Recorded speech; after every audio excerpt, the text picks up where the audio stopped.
Marahay na banggi, lain sa technical skills, nakasentro sa karakter asin moral development ang paghulma sa bagong batch ka Naga City Youth Officials ngunya na taon. Nakatalaan ang sa indang oath-taking sa Lunes, Hunyo 15. May report si Joel Sulina. Nakaliisang birang aldaw na mandatory training kang bagong batch kang City Youth Officials ngunya na taon na nakapokus sa moral development, characters kan mga Nagueño youth leaders. Kabali ang pagpapaurog kan sa idang technical skills. Ipinagtalaan na ang formal na oath-taking ka mga CYO 2026 sa maabot na Lunes.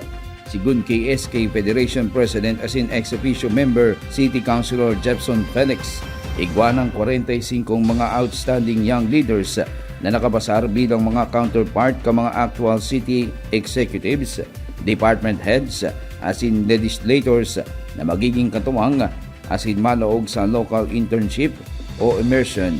Kabali ang training sa mga jóvenes na Nagueño bilang mga future leaders kan syudad. Isa yung mandatory training, duman po sa mandatory training ninda, pupukusan ta po ang character or moral formation ninda on day 1, and si mga masurunod na aldaw, si mga technical skills ninda, and kung paano po sinda matatabangan, maka-contribute significantly sa itong 2028 finish lines. And right after po kayan kang sa indang mandatory training on Monday sa June 15, saka po sinda ma-oath-taking ceremony. Adig di po yan sa flag.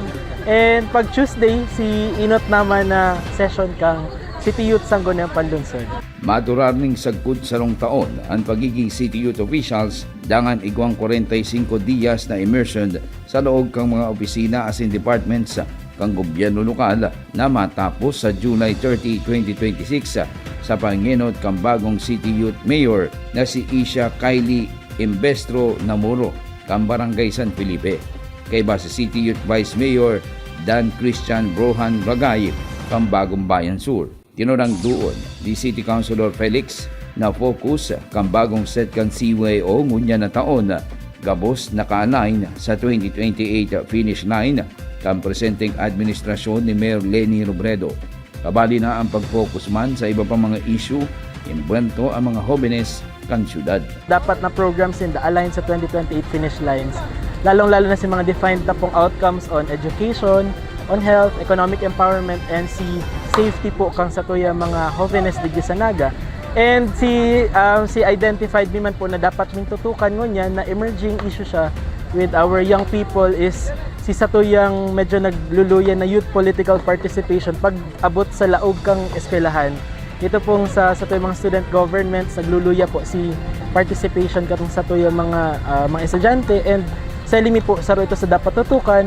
And at the same time, igwa po kami ngunyan pinag-uurulayan kang DepEd Naga na tututukan naman po ang campus journalism program this year. Para sa Naga ngunyan, Joel Sulina. Naga ngunyan. Ika ako, kita, Naga. Antabayan ang iba pang impormasyong may kinaaraman sa Lambang Nagueño. Naga ngunyan. Sa ngaran kan sa Kuyang Pagiriba sa Public Information Office na pinamamayuhan ni Jason Nyola. Ako si Riza Mostar Santos. Diyos mabalos.